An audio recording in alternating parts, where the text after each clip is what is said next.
What up? What up? What up, America? You're now tuned into another installment of Brooklyn Bears and Ball Sports Show. I am your substitute host, Scrap, my man Big D. You know, we're going to get into the sports talk about the teams, the best team in the world, the Eagles, and then the other teams that's fighting for second place this year. How you feeling today, D? Oh man, I'm feeling good. It's hard to get you and Rod at the same time. Whenever your teams win, people feel like they don't have to show up for the next show. They're feeling good about themselves. It was you week one after the Eagles, squeaked out a victory in Brazil. And now Rod, I think he feels his team has arrived since, Dak got the paper and they played well and they put up a lot of points in week one. He's feeling himself. But yeah, listen, it is what it is. I want to encourage everyone to don't forget to like, share, and subscribe to our Facebook and YouTube page. We do appreciate all the comments. We're gonna have a show, interesting stuff. Tua, should he retire? Listen. Sometimes when the doc says it's a wrap, it's a wrap. It should be a wrap for Tua. But we're gonna get into all of that. Man, I'm excited about the show. Yes, sir. Without further ado, watching live, please comment. Please. Let Don know how wrong he is. Oh, yeah, exactly. Please do. Without further ado, let's get into it.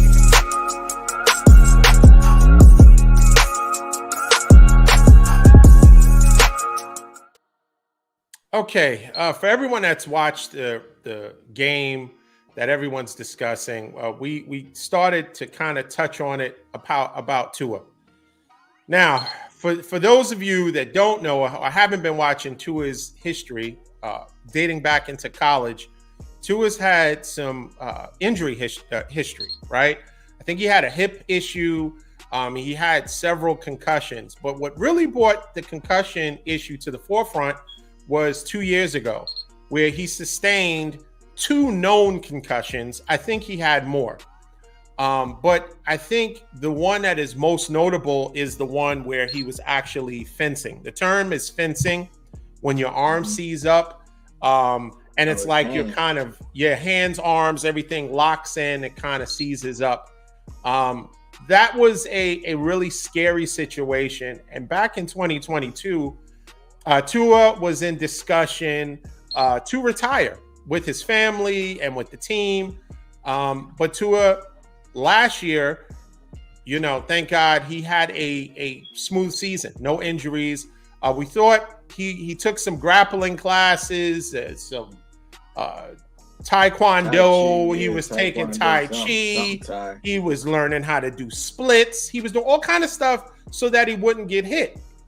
But that was short-lived. I think as a player in the heat of battle and being competitive, Tua was running for a first down, and of all people was not tackled. I think he collided with Hamlin, excuse me. No, Damar Hamlin. Damar Hamlin, excuse me. Damar Hamlin, who last year, or was it the year before, sustained last year cardiac arrest while playing Cincinnati. And that was a very scary situation. So the fact that both of them collided and Tua, once again, it appeared almost immediate that it only took them 6 minutes to realize that he was concussed, but it was noticeably he was fencing once again on the field.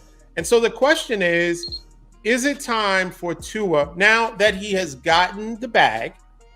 So most quarterbacks, most players in the NFL, NBA, MLB, they're looking for the big payday, right? And so Tua got the payday, but it's about, he has 2 children, right? And it's about time for him to make decisions that are, in the best interest of his family. Now, I know Miami Dolphins fans might be disappointed because you feel it's your year, right? And your team is in place. You have the weapons. You have a super accurate quarterback. But the question is it time for Tua to walk away? I say yes. I say Tua, even if you have to give back a lot of that big contract that you got, your guaranteed money, I think you still would get something like $43 million. I think he would have to forego $124 million.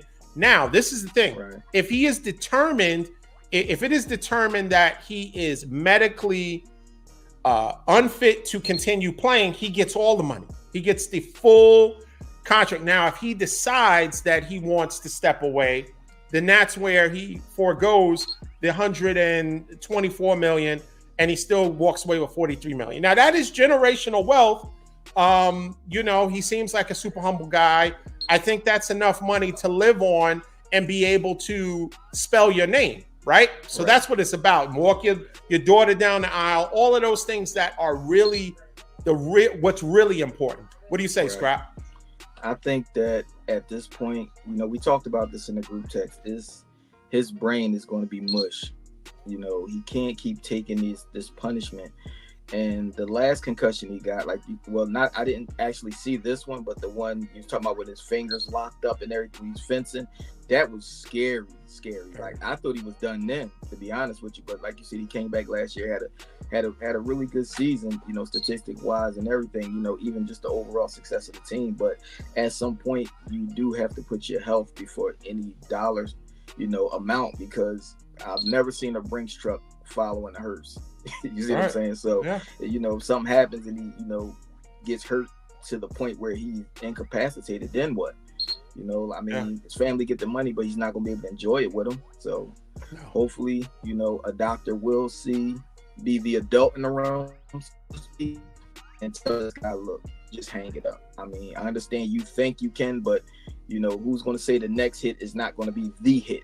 To put you down permanently. And why wasn't he wearing one of those new helmets with all the padding on it, the Guardian cap? Well, I think he was. It could be that because he had such a successful season last year without injury, and he was able to perform at a high level. I think maybe he thought he was past that. But I think what happens with concussions, so they say, is each concussion kind of makes your body more susceptible and it's easier to get concussions. So if we talk about the actual impact of that play, it wasn't any it wasn't any hit that know that you hear like the collision. It seemed pretty much well, they said he lowered his shoulder and went into him head first.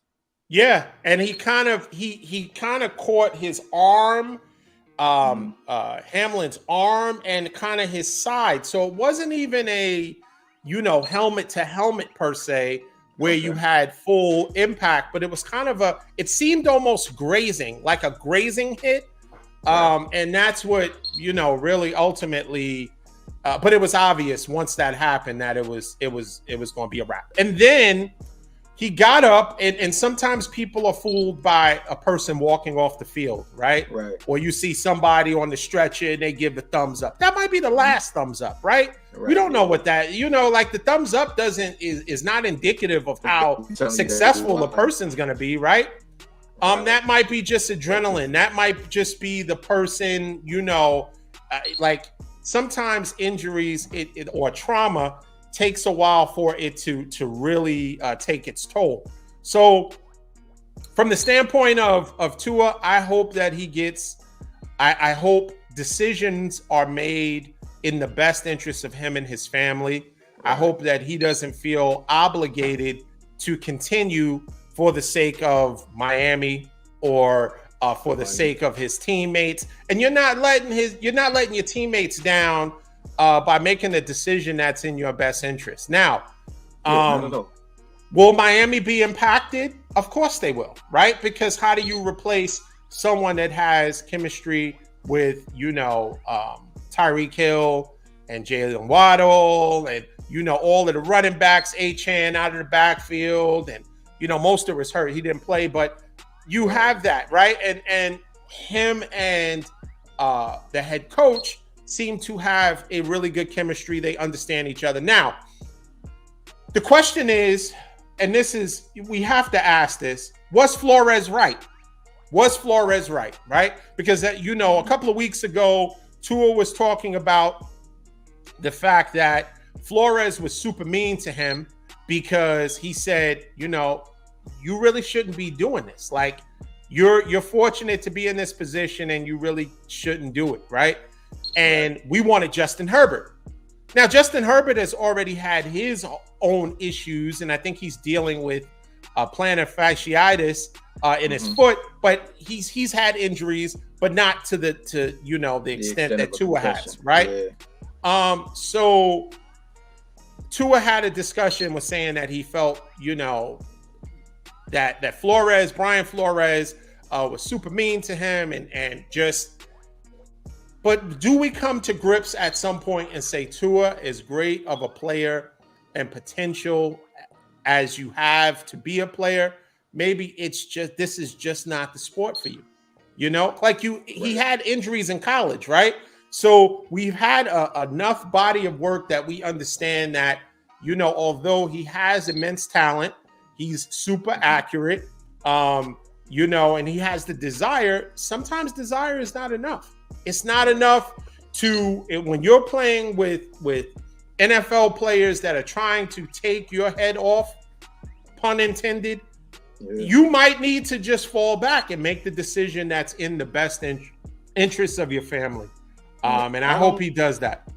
I don't think Flores was being mean to him. It's just, when somebody says something to you that's real and it's not, making you look good or what you want to hear, then you take it as criticism or somebody being mean to you when he's just basically telling you what's real. That's one of the flaws of not being a yes man. Like, you're not going to please everybody, but I think every athlete, everybody that's like that type of status needs those types of guys around them. A guy that's not going to be a yes man, a guy that's going to tell you what you need to do and what you don't need to do and what's right or wrong. That's why, not to switch, but Ben Simmons, he needed somebody like that in his ear. Like, listen, get in the gym, work on your jump shot. You're not all that you think you are. You see what I'm saying? And a lot of these guys, that's just along for the ride.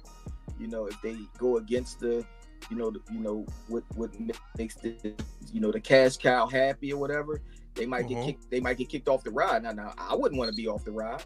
I mean, if your man just signed for $200 million, you want to be a part of that. Like, you need a ghost and you need all that. So, but I think Tua needs to hang it up because, his health is more important, like I said, than any dollar sign. But I do have a solution for Miami. Now, only if they want it, I can get this done for them. We got a guy named Kenny Pickett. We got a guy named Kenny Pickett. I can talk to Howie, and we can maybe work something out. Now, only if they really want. Now, I don't like using this power. I don't like calling on Howie just for because I got the number. If they really need me to reach out and get them Kenny Pickett, I will. But they're gonna have to let me know by Monday. After Monday, we might not be interested anymore. Kenny Pickett, you're really trying to. I'm not trying to. Hey man, listen, man. So what we gonna let them just rock out with Skylar Thompson? Really? That's what we doing? Well, there's talk of Ryan Tannehill. That was the talk that you got. I mean, I think he's better than Kenny Pickett. I'm gonna be honest. I don't know about that, man. Kenny Pickett is a top tier. I think you're just trying to unload him on somebody else. Hey man, listen, we sent AJ Feely to them and got a second round pick, so I know we can get something good for Kenny Pickett. I mean, you got to think that there's going to be some desperation because they are in position to win, right? The way the team is set up, but now the most important position, I agree, they no longer have. So I would think Ryan Tannehill is going to get a call. I don't think you would call Flacco, even though he looked really good last year. But you need somebody that needs the West Coast offense. Still around at Arnie, isn't he? Fitzmagic is still out there. He was just on the NFL show. No. You don't think he can hand the ball off? He's on Amazon Prime. He's not doing anything. He's done. What's his name that played last year? He said it was what's the dude that used to play with the glove. He had locks. He had the Florida locks. The Florida. Oh my goodness. That the kid. People that. No. He played. He was on Minnesota for a while. He played with Miami. He's teaching. I think he's coaching in Florida right now. I forget his name. I can see his face, but long story short, he said he's good. He's done. I saw an interview with him. He's talking about Bridgewater. That's his name. Bridgewater was saying it's a wrap with him. Don't even bother calling him. He had a concussion, and thank God I've never had a concussion. What about the kid that went to the Vikings from the Cardinals? Dobbs. What about him? Somebody like him? He's on the 49ers. We're not. He's our third string. They may hook him up. So you might make a call. I would personally want to keep Dobbs because after the situation where we went through 100 quarterbacks and we still, quarterbacks, when you have a quarterback that's in your system that works and is familiar with it, that can be the difference of making the NFC Championship game, winning or losing or not making the Super Bowl. So I would keep Dobbs. I think he's mobile enough. I think he has a good arm. I like him. I like him as a backup. I wouldn't want to give him up. Yeah, he is teaching. He's a coach at a high school. Yeah, I saw that recently. But I think we've talked enough about Tua. Miami. Shout out to Corey. 808s and heartbreak. His team he got to be hurting because he's a Dolphins fan. And let's just say this before we move on. Rod's brother. Miami, and I think Rod brought this up in a group chat with Corey and myself. Miami, Buffalo is to Miami what the 49ers are to the Cowboys. You just can't beat us. You cannot beat us. We have your number, right? And so we don't even want to talk about the history or the record between the Bills and Miami. Miami can beat bad teams, and this kind of worked for them. It was a 75, 80 degree day. People were sweating. This is because we know how Tua plays below 70 degrees, right? Oh yeah. This was everything. Yeah, we're gonna get to that though. Listen, I think there's going to be a change. I think a change is going to occur. Okay. But I'll say this: Tua, we wish the best for him. Hopefully, he makes the right decision. I think both of us are in agreement that he might need to just walk away, take that 43+ million, and go into the sunset. Enjoy your family. You could become an analyst or something. Yeah, what doctor would clear him to play after all this trauma to his head? I mean, the NFL as a whole is still in denial about concussions and CTE. CTE, I wouldn't be surprised that they would say, if he clears protocol and he knows who the president is and what today is, and his eyes aren't on, like marbles and rolling around in his head. Yeah, we don't know the extent, right? Who's the president? Who's this? What city do you live in? You play for Miami? Yes. Okay. I'm sure there are more than just that. Was probably like the 80s type of concussion protocol. He'd be right back in the game. And even though he walked to the sideline, he was kind of what color is this? Orange. Right. He was kind of stumbling. He didn't have his bearings, right? Yeah. You can tell he's walking to the sideline. But I wanted to say this. I've never had a concussion, thank God. But people that have had concussions say that it seems like it is a long time. Like it seems like it's hours, and it could only be for a minute. And it takes them a while, even when they come to get their bearings as to where they are. So even though Tua walked across the field on his own power, understand that there is a high likelihood that he didn't know where he was at. And he probably didn't know until sometime thereafter. But let's talk about Sunday's games. you didn't have an opportunity to defend your Eagles. You got the W, but listen, we'll talk a little bit more about the Eagles later. Let's start off with Dallas Cowboys. All I'm gonna say about the last show, because I watched it, and I did a no call, no show last show. There you go. You were talking so much nonsense that a higher power reached down and froze your screen. Somebody up above said, "You know what? I got to stop this guy because he is just out of his mind right now." So, whoever reached down and paused you, I want to thank them because you was losing it. But yeah, we gonna get back to this. But we're going to Dallas. Yeah, let's talk about Dallas. Rod's not here, but that doesn't stop the show. We're going to talk about his Dallas Cowboys. This is their home opener, right? So this is exciting for them. They play the Saints, who looked really good. Carr looked efficient. They put up a lot of points. I don't know if they didn't get Olave the ball, their number one receiver, but Carr, we know that Carr is a perennial 4,000-yard passer, and that really hasn't net him anything, right? He's one of those quarterbacks that if you look statistically, he'll always have the high passing yard numbers, but that doesn't make him a great quarterback, right? Long story short, Rod's quarterback. Yeah, right, exactly. But at least he gets paid. He has the bag to show for it, right? Yeah. So the Cowboys are 6-point favorites. I think the over-under is 46.5. Now I'll say this. I think that the Cowboys should roll. They should roll in this game. I know there's a statistic about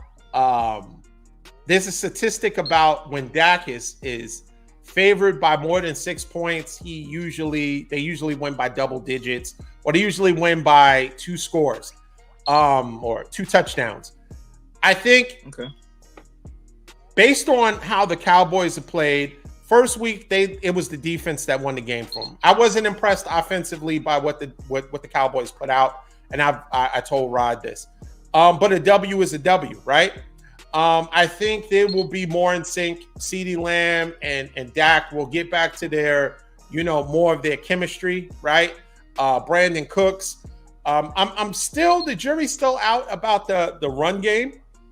That committee. Yeah. You got 4 running backs. You don't have one. You know what I mean?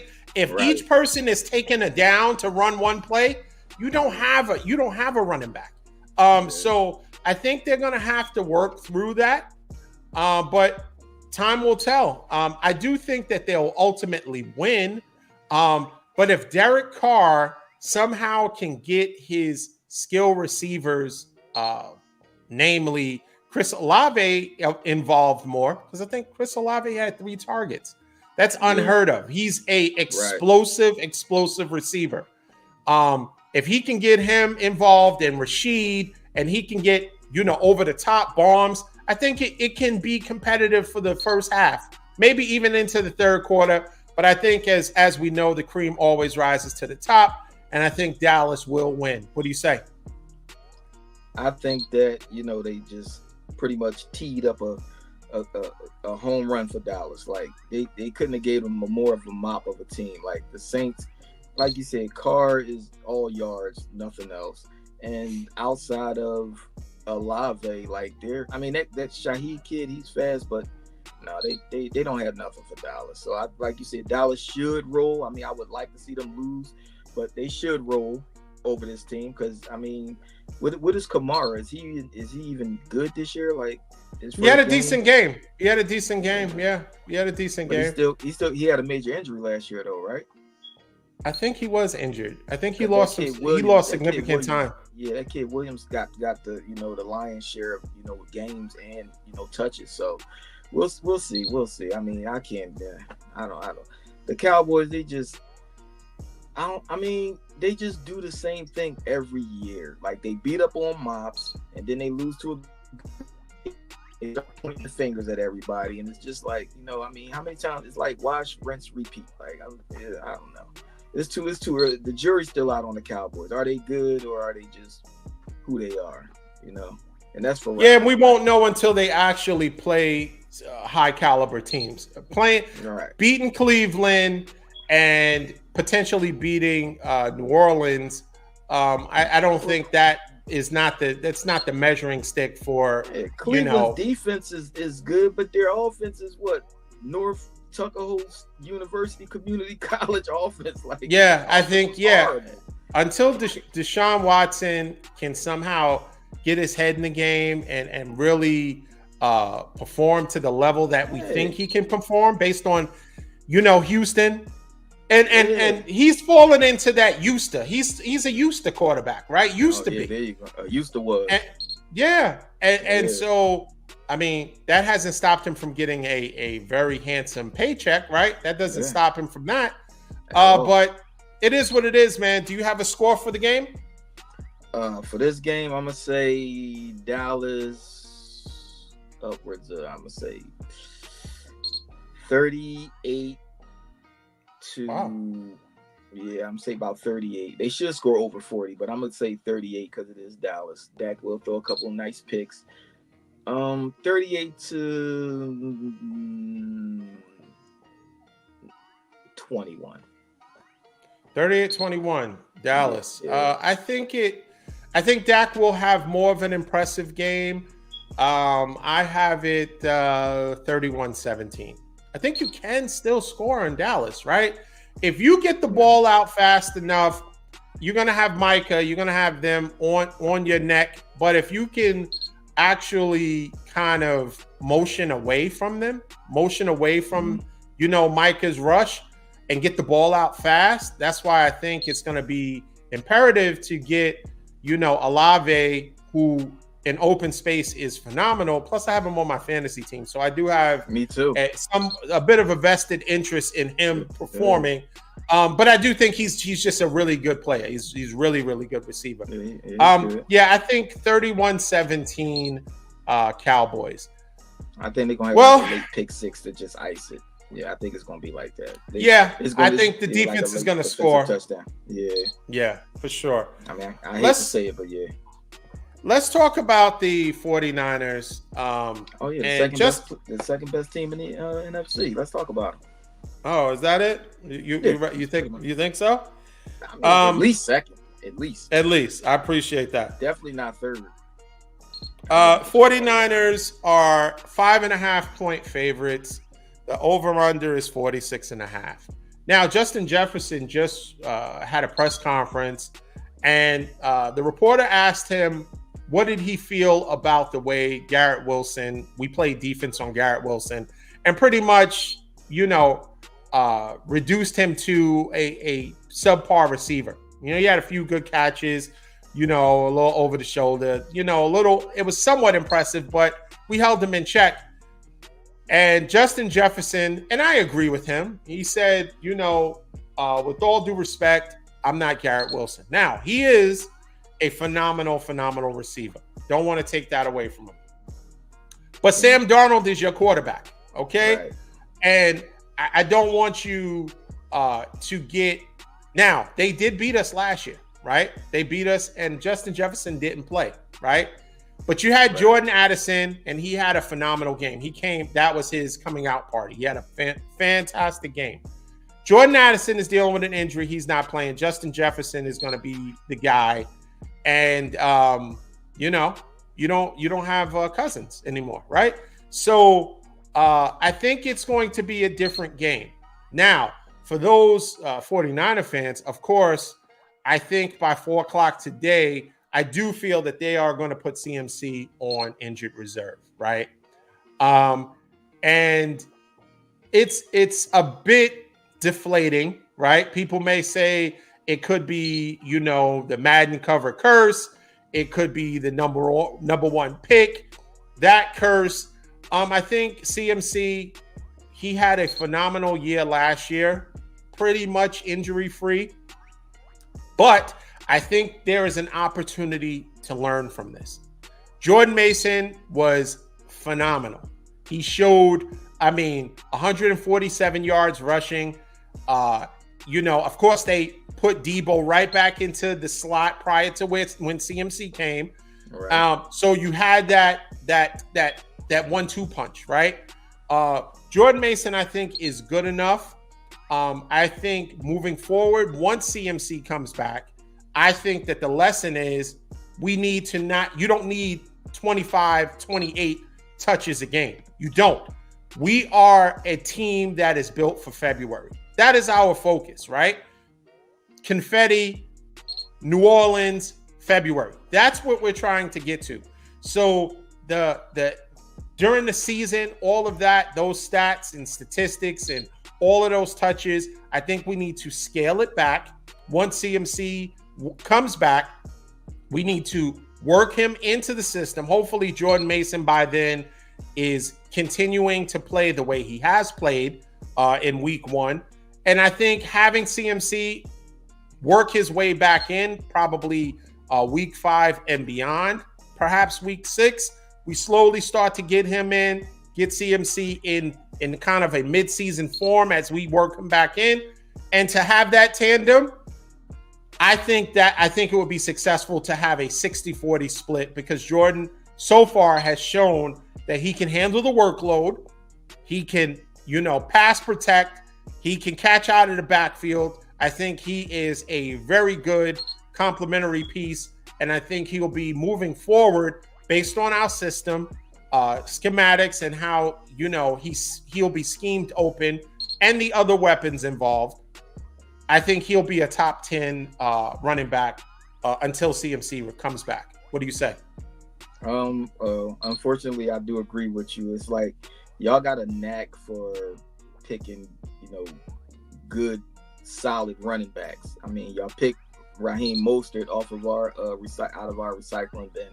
He was good for y'all until he got hurt. But yeah, y'all do.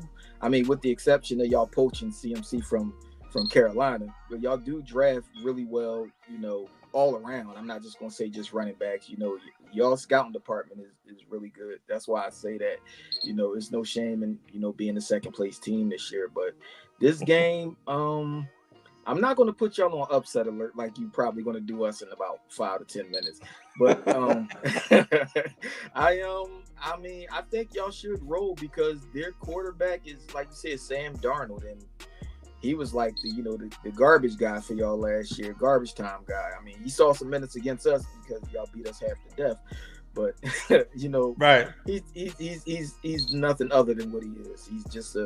He's a placeholder right now until they can for them to probably get a good draft pick. That draft maybe somebody good coming out. I don't really follow college football. Like, I would have to dive into it to see who's coming out quarterback wise.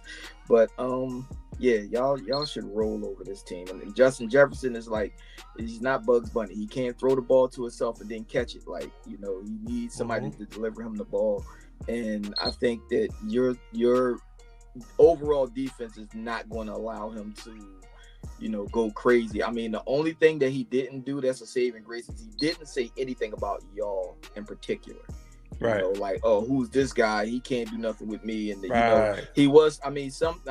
Most athletes nowadays are more mindful of that, because once you get the bulletin board material, because the defense ain't going for it, and then the offense is going to back them up by scoring points. So they're going to make it a passing game. I would like to see Aaron Jones, hit the end zone a few times, because I got him on one of my teams. So, but I don't really see this being a contest. This is in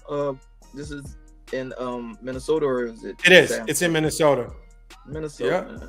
Yeah. So y'all still should roll. It's then they don't have nothing. They don't have no answer for anything that y'all have. And your back is, I like him. He's a battering ram. He don't go around, he goes through.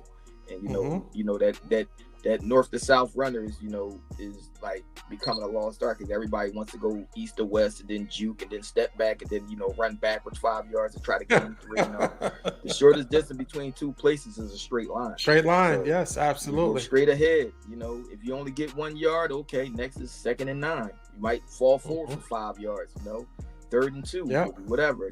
So it's just I see y'all rolling over this team. I don't think it's going to be a contest at all, really. And which y'all favorite? 5.5? 5.5. Yeah, 5.5. Yeah, y'all gonna win over 46. At least 10. I don't know if it's gonna go over, because I can't see them scoring too many points. and y'all might, take the gentleman route like we did against the Dolphins last year and take y'all foot off the gas, but y'all gonna more than double the the spread, like so. Yeah, I think Sam Darnold, he was famously quoted as seeing ghost, right? And so he may look good, and he looked good in spots when he was with us, and that's what drew interest from other teams. But I'll say this. I think from a standpoint, now keep in mind, Brandon Ayuk was rusty. Clearly, he was rusty, right? In week 1. He's gonna see the end zone. He's going to start picking up speed. Debo, I think they don't have an answer for Debo, right? Although Minnesota has a decent defense, I don't think the combination of Debo, Kittle, I think I definitely think Brock Purdy is going to air it out more. I think he's going to try to get those, quarterback. So let's go, Brock. Juwan Jennings. I think the weapons. Minnesota has a good team. Justin Jefferson, as I said, is a phenomenal receiver. But I think we will just attack them in many facets, and I just don't see them being able to prevent us from putting up points. What do you have as the score? I'm not gonna go Jackie Robinson just yet. I got to give y'all a couple more weeks before y'all start the foolishness. But I'm gonna give y'all. I'm gonna say 40. I'm gonna give y'all a good 40, not 42. I'm gonna give y'all 40. To there, I think y'all gonna beat them silly. Maybe 13. Wow. Okay. I don't see them scoring more than 14 points. Like, I don't care who they got on their team. Like I said, he can't throw the ball and catch it to himself. It's not possible. I think I have us. Listen, I'll say this: we need to capitalize and get more in the end zone. Moody had a good game last week. I think he kicked. Was it 6 field goals? Yeah, something like that. He kicked a lot of field goals, and that's cute. But I think we really need to work on maximizing once we're in the red zone, once we're in that, plus territory, actually getting it in the end zone. And I think we'll do that. I have the score 49ers 35, Minnesota 20, 35 to 20. So we're going to handle business. I think we'll really, get back. And slowly but surely, that train is revving up. We will, because of the holdouts, it may take us to week 4, maybe week 5 to be, full steam ahead. And by that time, hopefully we'll start getting some more of our defensive players back. And then, start working CMC back into Moody the mix. He was 6 for 6. 6 for 6. Yeah, exactly. Too many. I'm not excited about a field goal kicker kicking that many. Like, it's too much. 4 is 3. Really, you want it. And part of those should just be to make sure that it extends to 2-score games or whatever. But it shouldn't be the 6 or 6. I don't want that. I don't want. I want those to be touchdowns. And this is nothing to do with fantasy. This is just the team as far as the offense, functioning at a very high level. You want touchdowns instead of field goals. So, last but not least, Monday night game.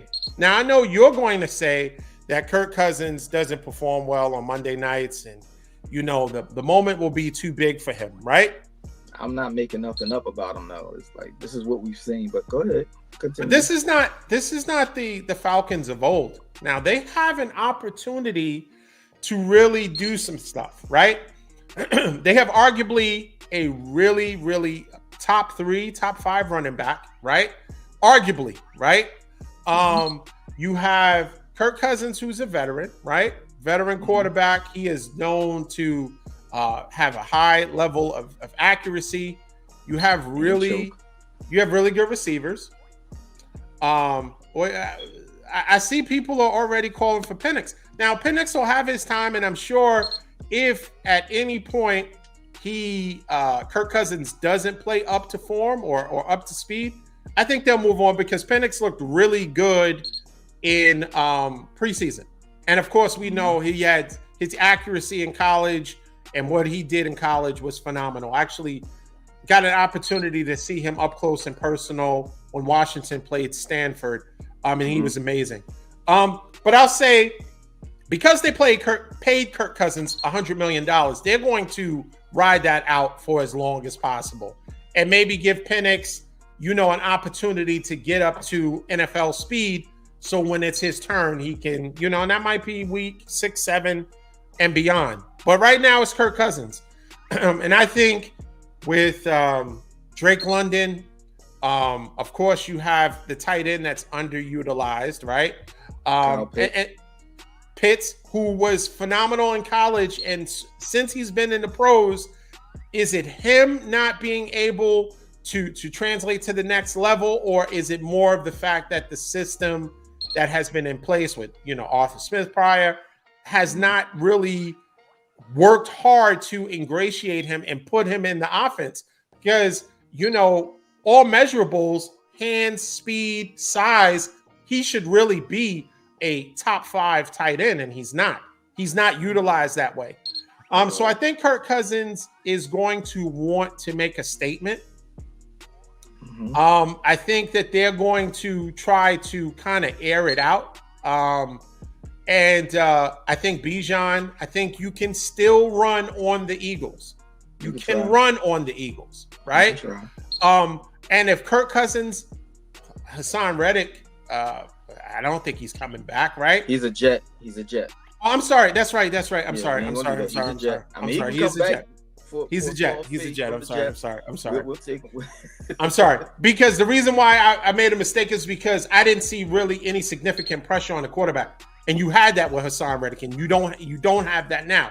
So if you guys mess around and give Kirk Cousins any time, he is accurate, right?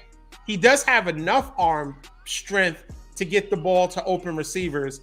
And with the dump off to Bijan, who could take a 5-yard pass and take it to the house, I think it's going to be a competitive game. What do you say? Well, I don't think it's going to be a competitive game, first off. And second off, your critique of our first game, you saying, Green Bay beat themselves. No, they didn't. We beat Green Bay. They got the ball twice, inside of our 20, and came away with a field goal both times. So that was our defense standing up. We got a real good defense now. We got linebackers. Well, that guy, Zach Bond, he tackles. He had 15 tackles and 2 sacks.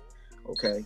Now, we are going to get after Kirk Cousins. So he's going to have to hit his quick Bijan dump offs. And they got the kid from Chicago, too. You didn't mention him, Mooney. They got him.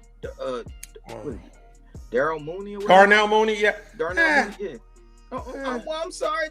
I'm just letting you know what they got. They got more than just Drake London and Kyle Pitts. But I mean, those are the featured receivers. I don't know if they'll need more than that to keep it competitive. Because if they commit to the run, I think what you want to do is have Jalen Hurts on the sideline as much as possible, right? And how do you do that, right? Because you guys have Saquon Barkley. And Saquon he looked super impressive week 1.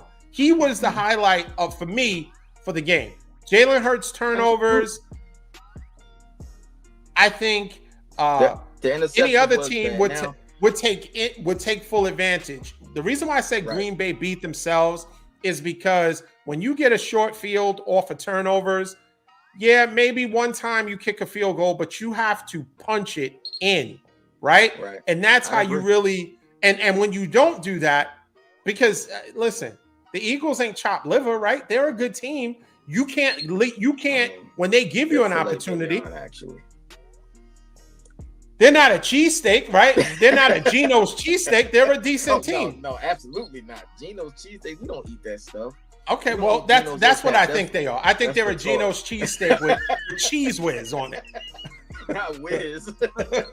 So if you give a team like that an opportunity and you don't capitalize on them having turnovers and giving you the ball in plus territory, you're going to lose that game. So that's where I say the Packers, and then and it was a double loss because they lost, Love. So it was a loss on the books and a loss with a very talented quarterback. Yeah, so you guys really, and they're in the NFC, so you really kind of leapfrog them as potential competitors, given how the game turned out and unfortunately Love's injury.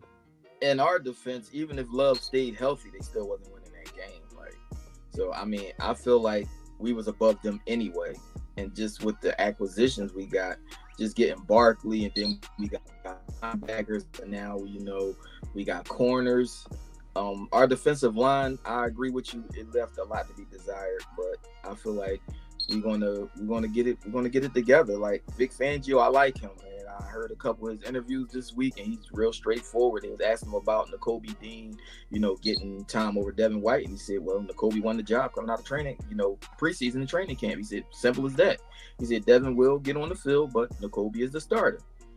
Cut and dry. It's Devin's doing a great job and all that. Yeah, Devin, okay, but when he get on the field, he's gonna have a chance to, make his presence felt. But right now, he's the backup. Like, everything's straightforward. Now with Jalen, Jalen had an interview yesterday, and I was pleasantly surprised of his, his answers. He didn't beat around the bush. He said, I gotta be better. They asked him about the interceptions when, I guess AJ fell down or whatever. He said, yeah, but I still shouldn't have threw that ball. He said, that's a ball that I shouldn't have thrown. That one. The first one, I think the kid Alexander made a great play because he overthrew AJ pretty much right into the guy's arms. But like I said, our defense stood up, and instead of getting 2 touchdowns, they got 1 touchdown and missed the extra point. Basically, they kicked 2 field goals. They walked away with 6 points. So I think the defense played great when they had to. In the open field, it's still early. Reed is a load. He's fast. He's all over the place. But we pretty much we stopped what we needed to. Like Josh Jacobs didn't have a great day by any stretch of the imagination. Reed did because he got open a few times, and I think Watson, Christian Watson had a touchdown. I know Reed had 2, and I think Watson had 1, and I think they went for 2. That's how they ended up with, I think, 20 or whatever. But anyway, 36 is more than 20, and I think we're going to score more than 36 this week again. I think we just going to you know what I'm gonna say. We're going to pillage. That's it. We on the pillage tour, baby, and we're home. All right. So just for a point of reference, the Eagles are 6-point favorites. Yeah. And the over-under is 47 and a half. We're going to score that ourselves. Oh, my goodness. Oh, my goodness. Yeah, we going to score that on our own, we really could have scored upwards of 50 points on Green Bay. I don't know if you was watching the game that close, but we could have scored upwards of 50 points. We could have put a 50 burger up. Now, I don't know how close you was watching, man. Sometimes you got to take those red colored glasses off, man. Yeah, Mike said 50 burger. Mike said with cheese, absolutely with cheese. Right. Yeah, I don't. What? So I want to hit his score because listen. You're gonna have to eat these words, man. You're gonna have to eat these words. Every team. So let me get this straight. The Eagles are that good, even though Jalen Hurts had turnovers and potentially should have and could have lost that game. You're putting them up like, hey, listen, we're gonna beat every team. We're only gonna lose 1 game this season, and we're gonna score 35 to 40 points every game. Listen. That's how it's. You guys should get sized for the Super Bowl rings now. Hey, what are we waiting for? Down on Jewelers Row, I seen them down there at Steven Singer down on Jewelers Row. Man, we getting fitted, man. We getting fitted for our suits. We picking the font. We went on our Super Bowl champion T-shirts, man. Listen, man, we not. Hey, that's the only. How can your goal be confetti but mine's not? No, it can be confetti, but there is a difference with it being the goal. I'm saying the goal, CMC, how we manage him is for February. Okay. But I'm not saying that, we're going to win 16 games. Cause let you tell it, it's 16-1, right? I'm not saying we're winning 16 games and we're putting up 40 points every game. That's kind of I foolish. went through the schedule with a fine-tooth comb, right? And I really don't see too many losses. I don't know. Maybe we'll drop one. One of those upset. Some mop team might mess around and get over on us. But that was me when I looked at the schedule. I was like, this is 16, at least 16. That's why I said, man, like spades, man, I got 16 in the possible, man. Now, listen, we going to feed. Time will tell. Time will tell. I think Cowboy fans would have something to say about that. Luckily for you, fortunately for you, you don't play the Niners. You will play us, NFC Championship game. You'll have to come see us. And so we'll see about that. We'll see about that. And I like our chances until I see that the Eagles have committed or have the personnel to stop the run. Because think about it, the teams that you would potentially have issues with, they all can run the ball. Okay. Right? And if running in possession games, right? In a game where let's just say both teams are pretty close personnel-wise, the distinguishing factor is going to be the ability to run the ball and have long, extended drives. And if you do that, even the best skill players defensively will get tired. And I don't see where you can stop us from running the ball. And so, yeah, you might be able to, and this is going to be a good test. Because if they use Bijan the way I think they could and the way his skill set is, he's going to put up 130 yards on you guys. And he's going to have potentially 2 touchdowns. They can clone Bijan, have 4 Bijans out there. And he's not putting up no over 100 yards on nobody. Okay. This is our season home opener. Do you realize what that means? Monday night, Kirk Cousins, they teed it up for us like they teed it up for Dallas, man. They handed us a mop and said, do what you do.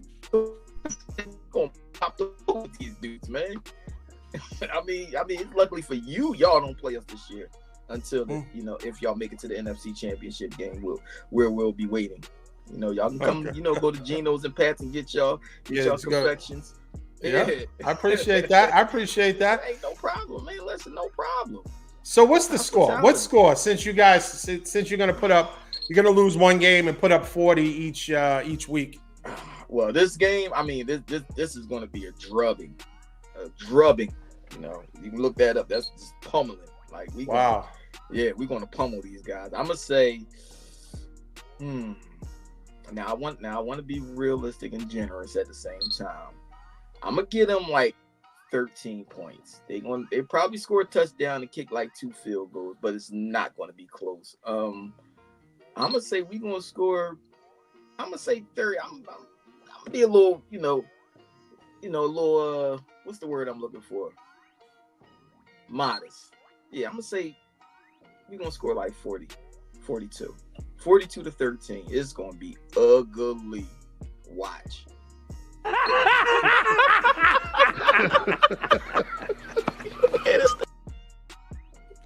Okay, so this is only week 2, and this is season form.